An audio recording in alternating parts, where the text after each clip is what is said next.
Great Claus and Little Claus by Hans Christian Andersen. There lived two men in one village, and they had the same name. Each was called Clouse, but one had 4 horses, and the other only a single horse. To distinguish them from each other, folks called him who had 4 horses Great Claus, and the one who had only a single horse Little Claus. Now we shall hear what happened to each of them, for this is a true story. The whole week through Little Claus was obliged to plow for Great Claus, and to lend him his one horse. Then Great Claus helped him out with all his 4, but only once a week, and that on a holiday. Hurrah! How Little Claus smacked his whip over all 5 horses, for they were as good as his own on that one day. The sun shone gaily, and all the bells in the steeples were ringing. The people were all dressed in their best, and were going to church, with their hymn books under their arms, to hear the clergyman preach. And they saw Little Claus plowing with 5 horses, but he was so merry that he smacked his whip again, and cried, "Gee up, all my 5!" "You must not talk so," said Great Claus, "for only one horse is yours." But when no one was passing, Little Claus forgot that he was not to say this, and he cried, "Gee up, all my horses!" "Now I must beg of you to let that alone," cried Great Claus, "for if you say it again, I shall hit your horse on the head so that it will fall down dead, and then it will be all over with him." "I will certainly not say it any more," said Little Claus. But when people came by soon afterwards and nodded good day to him, he became very glad and thought it looked very well, after all, that he had 5 horses to plow his field, and so he smacked his whip again and cried, "Gee up, all my horses!" "I'll gee up your horses," said Great Claus, and he took the hatchet and hit the only horse of Little Claus on the head, so that it fell down and was dead immediately. "Oh, now I haven't any horse at all," said Little Claus, and began to cry. Then he flayed the horse and let the hide dry in the wind, and put it in a sack and hung it over his shoulder, and went to the town to sell his horse's skin. He had a very long way to go, and was obliged to pass through a great dark wood, and the weather became dreadfully bad. He went quite astray, and before he got into the right way again it was evening, and it was too far to get home again or even to the town before nightfall. Close by the road stood a large farmhouse. The shutters were closed outside the windows, but the light could still be seen shining out over them. "I may be able to get leave to stop here through the night," thought Little Claus, and he went and knocked. The farmer's wife opened the door, but when she heard what he wanted, she told him to go away, declaring that her husband was not at home and she would not receive strangers. "Then I shall have to lie outside," said Little Claus, and the farmer's wife shut the door in his face. Close by stood a great haystack, and between this and the farmhouse was a little outhouse thatched with straw. "Up there I can lie," said Little Claus, when he looked up at the roof. "That is a capital bed. I suppose the stork won't fly down and bite me in the legs," for a living stork was standing on the roof where he had his nest. Now Little Claus climbed up to the roof of the shed where he lay, and turned round to settle himself comfortably. The wooden shutters did not cover the windows at the top, and he could look straight into the room. There was a great table with a cloth laid, and wine, and roast meat, and a glorious fish upon it. The farmer's wife and the clerk were seated at the table, and nobody besides. She was filling his glass, and he was digging his fork into the fish, for that was his favorite dish. "If one could only get some too," thought Little Claus, as he stretched out his head towards the window. Heavens, what a glorious cake he saw standing there! Yes, certainly that was a feast. Now he heard someone riding along the high road. It was the woman's husband, who was coming home. He was a good man enough, but he had the strange peculiarity that he could never bear to see a clerk. If a clerk appeared before his eyes, he became quite wild, And that was the reason why the clerk had gone to the wife to wish her good day, because he knew that her husband was not at home, and the good woman therefore put the best fare she had before him. But when they heard the man coming, they were frightened, and the woman begged the clerk to creep into a great empty chest which stood there, and he did so, for he knew the husband could not bear the sight of a clerk. The woman quickly hid all the excellent meat and wine in her baking oven, for if the man had seen that, he would have been certain to ask what it meant. "Ah, yes," sighed Little Claus, up in his shed when he saw all the good fare put away. "Is there anyone up there?" asked the farmer, and he looked up at Little Claus. "Who are you lying there? Better come with me into the room." And Little Claus told him how he had lost his way and asked leave to stay there for the night. "Yes, certainly," said the peasant, "but first we must have something to live on." The woman received them both in a very friendly way, spread the cloth on the long table, and gave them a great dish of porridge. The farmer was hungry and ate with a good appetite, but Little Claus could not help thinking of the capital roast meat, fish, and cake which he knew were in the oven. Under the table at his feet he had laid the sack with the horse's hide in it, for we know that he had come out to sell it in the town. He could not relish the porridge, so he trod upon the sack, and the dry skin inside crackled quite loudly. "Why, what have you in your sack?" asked the farmer. "Oh, that's a magician," answered Little Claus. "He says we are not to eat porridge, for he has conjured the oven full of roast meat, fish, and cake." "Wonderful!" cried the farmer, and he opened the oven in a hurry and found all the dainty provisions which his wife had hidden there, but which, as he thought, the wizard had conjured forth. The woman dared not say anything, but put the things at once on the table, and so they both ate of the meat, the fish, and the cake. Now Little Claus again trod on his sack and made the hide creak. "What does he say now?" said the farmer. "He says," replied Claus, "that he has conjured 3 bottles of wine for us too, and that they are standing there in the corner behind the oven." Now the woman was obliged to bring out the wine which she had hidden, and the farmer drank it and became very merry. He would have been very glad to see such a conjurer as Little Claus had there in the sack. "Can he conjure the demon forth?" asked the farmer. "I should like to see him, for now I am merry." "Oh, yes," said Little Claus. "My conjurer can do anything that I ask of him. Can you not?" he added, and trod on the hide so that it crackled. "He says yes, but the demon is very ugly to look at. We had better not see him." "Oh, I'm not at all afraid. Pray, what will he look like?" "Why, he'll look the very image of a clerk." "Ah!" said the farmer, "that is ugly. You must know I can't bear the sight of a clerk. But it doesn't matter now, for I know that he's a demon, so I shall easily stand it. Now I have courage, but he must not come too near me." "Now I will ask my conjurer," said Little Claus, and he trod on the sack and held his ear down. "What does he say?" "He says you may go and open the chest that stands in the corner, and you will see the demon crouching in it, but you must hold the lid so that he doesn't slip out."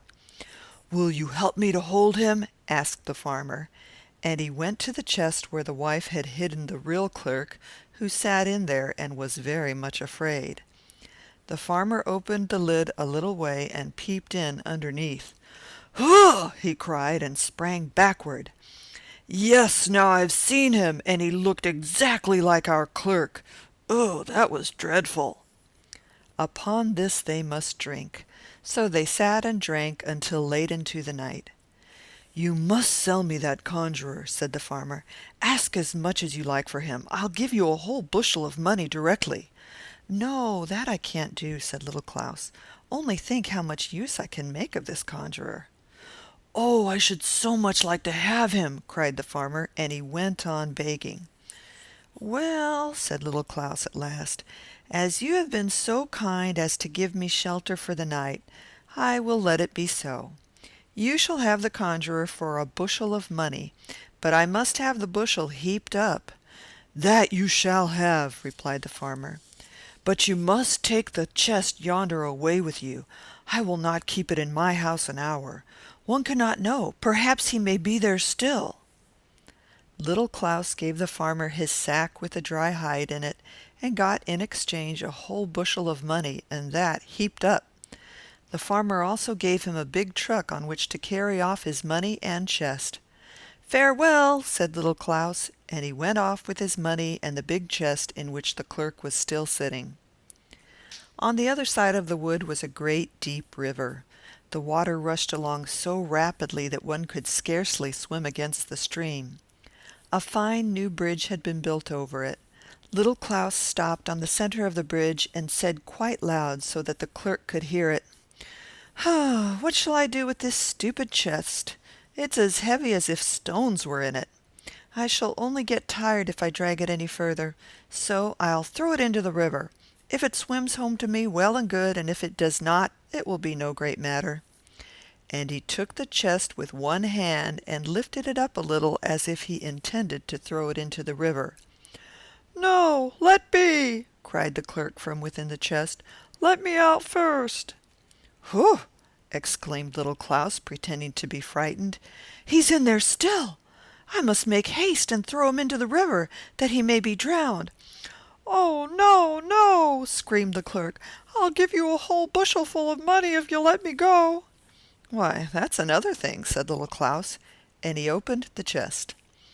The clerk crept quickly out, pushed the empty chest into the water, and went to his house, where Little Claus received a whole bushel full of money. He had already received one from the farmer, and so now he had his truck loaded with money. "See, I've been well paid for the horse," he said to himself when he had got home to his own room, and was emptying all the money into a heap in the middle of the floor. "That will vex Great Claus when he hears how rich I have grown through my one horse, but I won't tell him about it outright." So he sent a boy to Great Claus to ask for a bushel measure.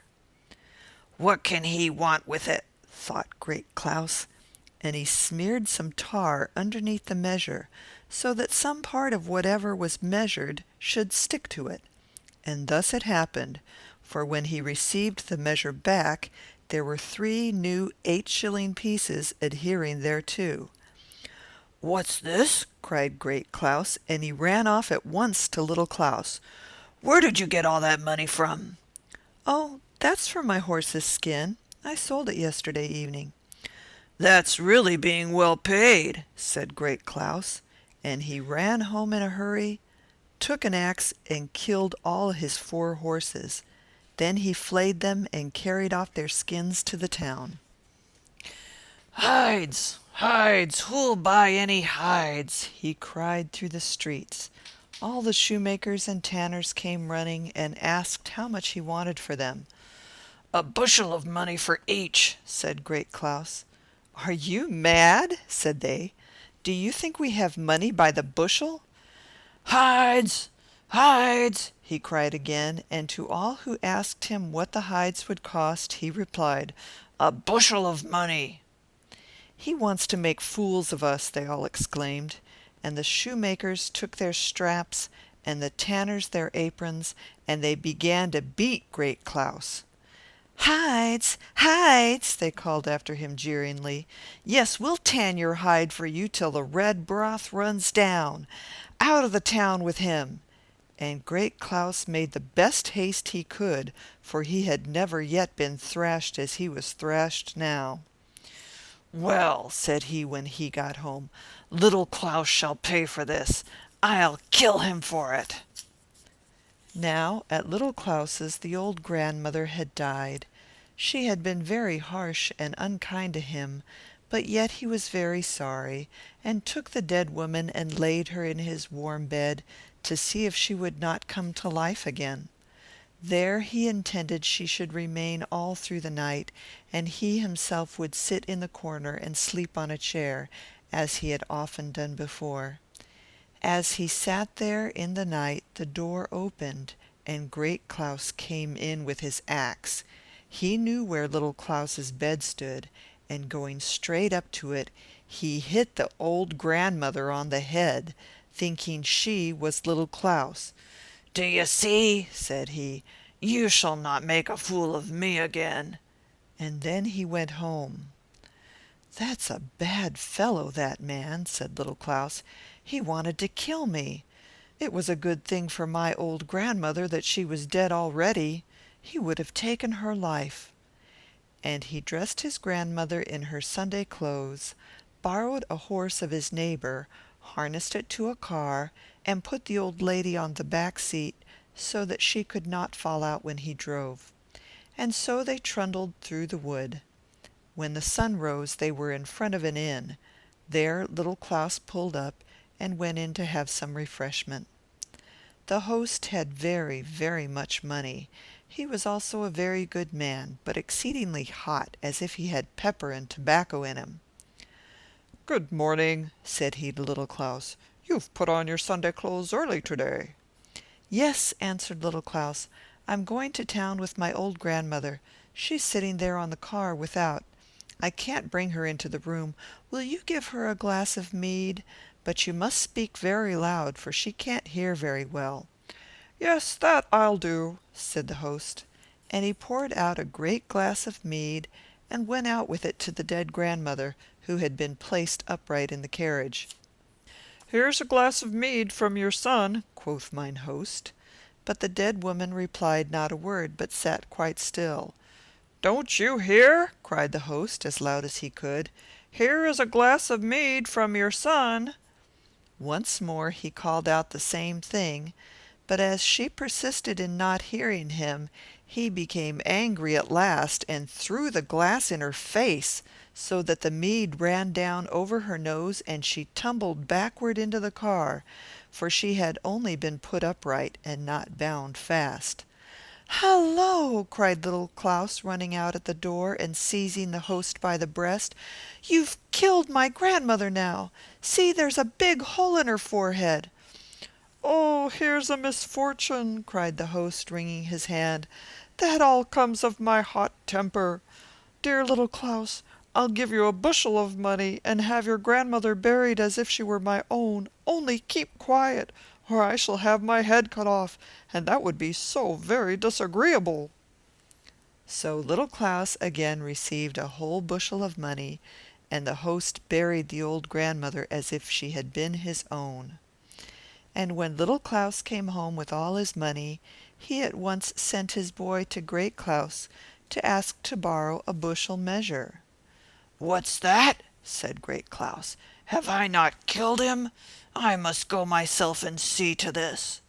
And so he went over himself with the bushel to Little Claus. "Now, where did you get all that money from?" he asked. And he opened his eyes wide when he saw all that had been brought together. "You killed my grandmother and not me," replied Little Claus, "and I've been and sold her and got a whole bushel of money for her." "That's really being well paid," said Great Claus, and he hastened home, took an axe, and killed his own grandmother directly. Then he put her on a carriage and drove off to the town with her to where the apothecary lived, and asked him if he would buy a dead person. "Who is it, and where did you get him from?" asked the apothecary. "It's my grandmother," answered Great Claus. "I've killed her to get a bushel of money for her." "Heaven save us!" cried the apothecary. "You're raving. Don't say such things, or you may lose your head." And he told him earnestly what a bad deed this was that he had done, and what a bad man he was, and that he must be punished. And Great Claus was so frightened that he jumped out of the surgery straight into his carriage, and whipped the horses and drove home. But the apothecary and all the people thought him mad, and so they let him drive whither he would. "You shall pay for this," said Great Claus when he was out upon the high road. "Yes, you shall pay me for this, Little Claus." And directly he got home, he took the biggest sack he could find, and went over to Little Claus and said, "Now you've tricked me again. First I killed my horses and then my old grandmother. That's all your fault, but you shall never trick me any more." And he seized Little Claus round the body, and thrust him into the sack, and took him upon his back, and called out to him, "Now I shall go off with you and drown you." It was a long way that he had to travel before he came to the river, and Little Claus was not too light to carry. The road led him close to a church. The organ was playing, and the people were singing so beautifully. Then Great Claus put down his sack with Little Claus in it close to the church door, and thought it would be a very good thing to go in and hear a psalm before he went further, for Little Claus could not get out, and all the people were in church, and so he went in. "Ah, yes, yes," sighed Little Claus in the sack, and he turned and twisted, but he found it impossible to loosen the cord. Then there came by an old drover with snow-white hair and a great staff in his hand. He was driving a whole herd of cows and oxen before him, and they stumbled against the sack in which Little Claus was confined, so that it was overthrown. "Oh dear," sighed Little Claus, "I'm so young yet, and am to go to heaven directly." "And I, poor fellow," said the drover, "I am so old already, and I can't get there yet." "Open the sack," cried Little Claus. "Creep into it instead of me, and you will get to heaven directly." "With all my heart," replied the drover, and he untied the sack, out of which Little Claus crept forth immediately.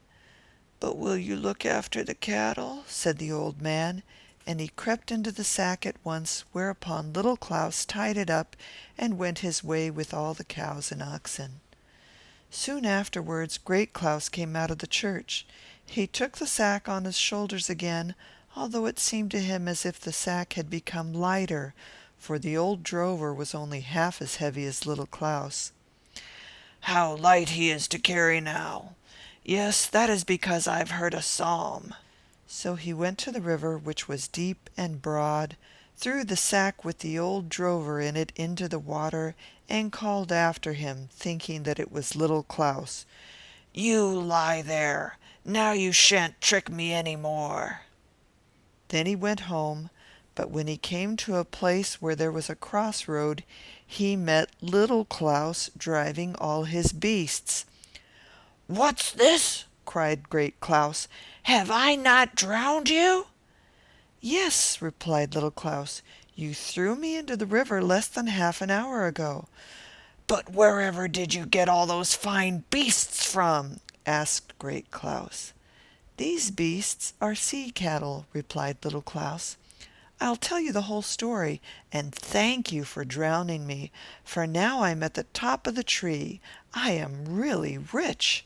How frightened I was when I lay huddled in the sack, and the wind whistled about my ears when you threw me down from the bridge into the cold water. I sank to the bottom immediately, but I did not knock myself, for the most splendid soft grass grows down there. Upon that I fell, and immediately the sack was opened, and the loveliest maiden, with snow-white garments and a green wreath upon her wet hair, took me by the hand and said, 'Are you come, Little Claus? Here you have some cattle to begin with. A mile farther along the road there is a whole herd more which I will give to you.' And now I saw that the river formed a great highway for the people of the sea.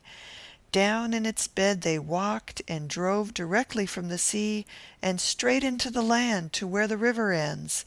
Then it was so beautifully full of flowers and of the freshest grass. The fishes which swam in the water shot past my ears just as hear the birds in the air. What pretty people there were there, and what fine cattle pasturing on mounds and in ditches."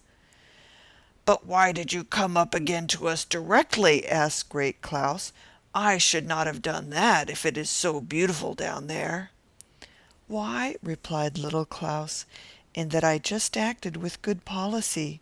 You heard me tell you that the sea maiden said, 'A mile farther along the road,' and by the road she meant the river, for she can't go anywhere else.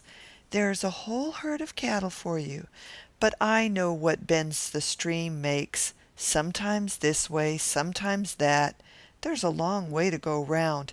No, the thing can be managed in a shorter way by coming here to the land, and driving across the fields towards the river again. In this manner I save myself almost half a mile, and get all the quicker to my sea cattle." "Oh, you are a fortunate man," said Great Claus. "Do you think I should get some sea cattle too if I went down to the bottom of the river?" "Yes, I think so," replied Little Claus. "But I cannot carry you in the sack as far as the river. You are too heavy for me. But if you will go there and creep into the sack yourself, I will throw you in with a great deal of pleasure." "Thanks," said Great Claus. "But if I don't get any sea cattle when I am down there, I shall beat you, you may be sure." "Oh, no, don't be so fierce." And so they went together to the river. When the beasts which were thirsty saw the stream, they ran as fast as they could to get at the water. "See how they hurry," cried Little Claus. "They are longing to get back to the bottom." "Yes, but help me first," said Great Claus, "or else you shall be beaten." And so he crept into the great sack, which had been laid across the back of one of the oxen. "Put a stone in it, for I'm afraid I shan't sink else," said Great Claus. "That can be done," replied Little Claus, and he put a big stone into the sack, tied the rope tightly, and pushed against it. Plump! There lay Great Claus in the river, and sank at once to the bottom. "I'm afraid he won't find the cattle," said Little Claus, and then he drove homeward with what he had.